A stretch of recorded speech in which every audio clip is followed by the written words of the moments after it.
അപ്പോൾ ഇതുപോലെ അങ്ങ് അറ്റം വരെ വേസ്റ്റ് കിടക്കുകയാണ്. അപ്പോൾ ഇതിൻ്റെ അടിയിൽ കൂടെയാണ് നമ്മളിപ്പോൾ പോയത്. ഇനി അപ്പുറത്ത് എത്രത്തോളം അങ്ങോട്ട് നീളം ഉണ്ടോ നോക്കിയിട്ട് ദൂരെ ഏതാണ്ട് പോയിട്ടുണ്ടാവും. ഇത് 7 മീറ്ററോളം ഇതിൻ്റെ അടിയിൽ കൂടെ അങ്ങ് പോയി. വേസ്റ്റിൻ്റെ അടിയിൽ കൂടെ. ഇത് മാറ്റിക്കഴിഞ്ഞാൽ ഒരു പ്രതീക്ഷയുണ്ടോ ഇവിടെ കുറച്ചും കൂടി നന്നായിട്ട് ചെയ്യാൻ? ഇവിടെ പ്രതീക്ഷയുണ്ട്. അപ്പുറത്ത് നെറ്റ് എന്തോ ഉണ്ടെന്ന്. അപ്പോൾ അതിൻ്റെ അടിയിൽ തടഞ്ഞിടപ്പുണ്ട് ചിലപ്പോൾ. ഇവിടുന്ന് അങ്ങോട്ടേക്കാണോ നെറ്റ് ഉള്ളത്? ഇവിടുന്ന് അങ്ങോട്ട് അപ്പുറത്ത് നെറ്റ് ഉണ്ടെന്ന്. ആ നെറ്റ് വരെ എത്താൻ പറ്റുമോ? ഇല്ല അല്ലേ? അത് നോക്കാനാണ് ഇപ്പോൾ പോണത്. അത് ഇത്രയും വേസ്റ്റ് മാറ്റണം. അതിന് വലയെടുക്കാൻ വേണ്ടി പോയി. ഇപ്പോൾ ഇവിടെ ഉണ്ടാവാനുള്ള ഒരു സാധ്യത ഈ പ്രദേശത്ത് കാണാൻ സാധ്യത വളരെ കുറവാണ് ഈ ഭാഗത്ത്. പരമാവധി നോക്കി അപ്പോൾ ഡെപ്ത് കുറഞ്ഞിട്ടുണ്ട്, ഇവിടെ വെള്ളത്തിന്റെ ഒഴുക്കും കുറഞ്ഞിട്ടുണ്ട്. അപ്പോൾ ഇനി ഉള്ളതെന്ന് പറഞ്ഞാൽ നമുക്ക് ഇതിന്റെ അടിയിൽ വേസ്റ്റ് കുറേ കിടപ്പുണ്ട്. ഈ വേസ്റ്റ് മാറ്റിയാലേ നമുക്ക് താഴോട്ട് കുറച്ചുകൂടെ അല്ലാതെ നോക്കാൻ പറ്റത്തുള്ളൂ. നമ്മൾ ഡൈവ് ചെയ്ത് നോക്കുന്നതിന് ഒരു പരിധിയുണ്ട്.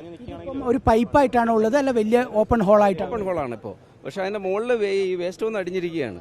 നിങ്ങൾ ഇറങ്ങിയ സാഹചര്യത്തിൽ ഒരാൾ അതിലേക്ക് പോയാൽ ഒഴുകി പോകാനുള്ള ഒരു സാധ്യതയുണ്ടോ? ഒഴുകിപ്പോവാം. നല്ല ശക്തമായ ഒഴുക്കാണല്ലോ.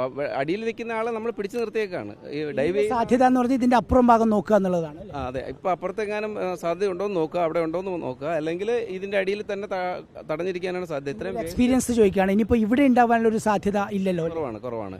ഈ വേസ്റ്റ് കിടക്കുന്നത് മാറ്റിയാലേ പിന്നെ ഇതിന്റെ അടിയിൽ എവിടെയെങ്കിലും അയാൾ കുരുങ്ങിയിരിപ്പുണ്ട്. ഇതിന്റെ അടിയിൽ കംപ്ലീറ്റ് വേസ്റ്റാണ്, തടിയൊക്കെ കിടപ്പുണ്ട്. അപ്പോൾ അതിലെങ്ങാനും തടഞ്ഞിരിപ്പുണ്ടെങ്കിൽ നമുക്ക് ഈ ഡൈവ് ചെയ്ത് നോക്കുന്നതിനേക്കാൾ കുറച്ച് അല്ലാതെ നോക്കുക ഇവിടെ. അത് കഴിഞ്ഞിട്ട് ഈ ആഴമുള്ള ഭാഗത്ത് കുറച്ച് ഭാഗത്തോടെ വേസ്റ്റ് എടുക്കുന്നവര് എങ്ങനെ ഒരു മുൻകരുതലോടെ ഇറങ്ങണം എന്നാണ് താങ്കൾക്ക് തോന്നുന്നത്? എങ്ങനെയാണ് ഈ ഇത്രയും ഒഴുക്കുള്ള സമയത്ത് അതിന് ശ്രമിക്കാതിരിക്കുക. അതിന് മുന്നേ ഇത് കൂട്ടി മഴ വരും എന്നുള്ളത് അറിയാലോ. അപ്പോൾ അതിന് മുന്നേ ഇത് വൃത്തിയാക്കുക എന്നുള്ളതായിരുന്നു കുറച്ചുകൂടെ